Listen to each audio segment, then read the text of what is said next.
High বন্ধুরা, বাংলা রসুই ঘরে আপনাদের সবাইকে স্বাগত।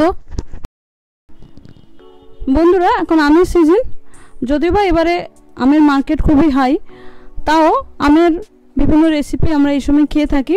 তাই ভাবলাম একটা নতুন ধরনের রেসিপি আপনাদের সঙ্গে শেয়ার করি।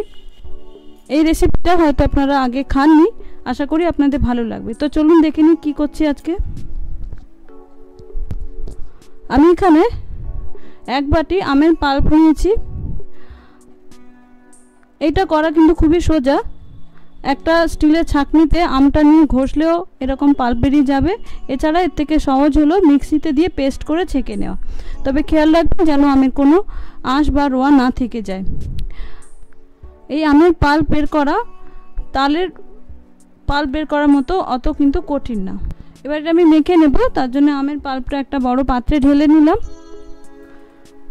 এবার এরকম ছোট বাটির এক বাটির থেকে সামান্য কম দিয়ে দিলাম সুজি, দিয়ে দিলাম সুজির ডবল ময়দা, আর যতটা সুজি নিয়েছিলাম ততটা চিনি।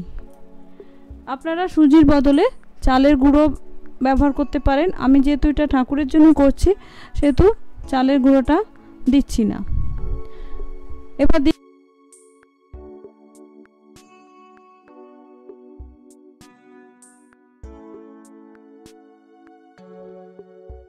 দিচ্ছি এখানে আমি 100 গ্রাম মতো খোয়া ক্ষীর একটু গ্রেট করে নিয়েছি, সেটা দিয়ে দিচ্ছি। আপনারা চাইলে কনডেন্স মিল্ক দিতে পারেন, মিল্ক পাউডার দিতে পারেন, না দিলেও চলে, তবে দিলে ভালো টেস্ট হয় খেতে। এবার এগুলো আমি হাত দিয়ে ভালো করে মেখে নেব। হাত দিয়ে কিন্তু মাখতে হবে, তাহলে সমস্ত কিছু ভালো করে মিশবে। আর আপনারা চাইলে এই সময় 1 চিমটে নুন দিতে পারেন। আমি নুন দিলাম না, ওই যে বললাম আমি ঠাকুরের জন্য করব, তো নুন দিলাম না। এবার এটা আমি মেখে রেখে দেব। এখন কিন্তু একটু নরম লাগছে, কারণ সুজিটা ভিজলে ফুলে কিন্তু এটা একটু ঘন হয়ে যাবে। এটা আমি এবার মিনিমাম আধ ঘন্টা রেখে দেব। আধ ঘন্টা পর দেখুন চিনিটাও গলে গেছে, আবার সুজিটাও কিন্তু ফুলে গেছে একটু, তাই জন্য পরিমাণও একটু বেড়ে গেছে আর একটু ঘন কিন্তু হয়েছে। তবে আমার মনে হচ্ছে এই ব্যাটারে হবে না, তাতে ছড়িয়ে যেতে পারে, তাই জন্য আমি যে একটু ময়দা রেখে দিয়েছিলাম সেই ময়দাটা দিয়ে দিলাম। তবে ময়দা যতটা কম ব্যবহার করবেন ততটাই কিন্তু ভালো হবে খেতে। দেখুন মেখে নিয়েছি। এবার এটা আমি একটুখানি ফেটিয়ে নেব, যাতে বড়াগুলো একটু ফ্লাফি হয়, ফুলে যায়, তার জন্য। এবার একটা কড়াই নিয়েছি, কড়াইতে বেশ কিছুটা রিফাইন অয়েল আমি গরম করে নিয়েছি। এটা কিন্তু রিফাইন অয়েল দিয়ে ভাজলেই ভালো হবে। আর তেলটা গরম করার পরে গ্যাসের আঁচটা কিন্তু কমিয়ে দিতে হবে। এবার আমরা যেরকম তালের বড়া ভাজি সেইভাবে এই বড়াগুলো ভেজে নেব। বন্ধুরা, আজ আমি করছি পাকা আমের বড়া বা ফুলুরি। এটা কিন্তু একেবারে অন্য ধরনের রেসিপি, আশা করি আপনাদের ভালো লাগবে। এই আমের সময় আমরা তো তালের ফুলুরি খেয়ে থাকি, তালের মালপোয়া খেয়ে থাকি, সেরকম আমের এই ফুলুরি বা বড়াও কিন্তু খেতে ভালো লাগবে।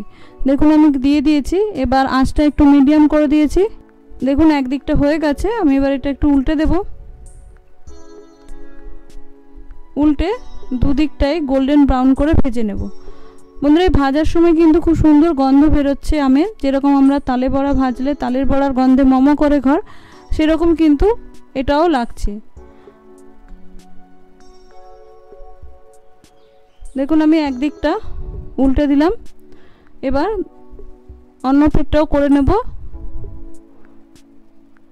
দেখুন দুদিকটাই গোল্ডেন ব্রাউন কালার হয়ে গেছে, সুন্দর লাগছে দেখতে।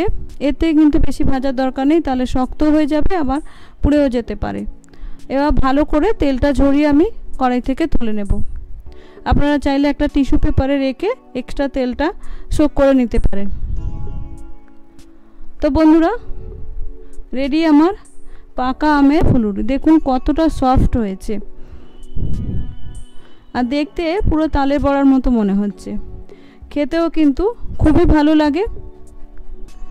ওই যে বললাম ময়দাটা একটু কম দেবে, না হলে ময়দা ময়দা লাগবে।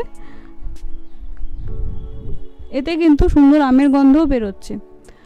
তো বন্ধুরা, রেডি আমার পাকা আমের বড়া বা ফুলুরি। আশা করি আমার এই নতুন ধরনের রেসিপি আপনাদের ভালো লাগবে। তাই বন্ধুদের কাছে রিকোয়েস্ট করব, একবার বাড়িতে অন্তত আম শেষ হওয়ার আগে এই রেসিপিটা করে দেখ। ভালো লাগলে অবশ্যই বন্ধুদের মধ্যে শেয়ার করবেন, কমেন্ট করে আমাকে জানাবেন, সাবস্ক্রাইব করে পাশে থাকবেন। নমস্কার, ধন্যবাদ।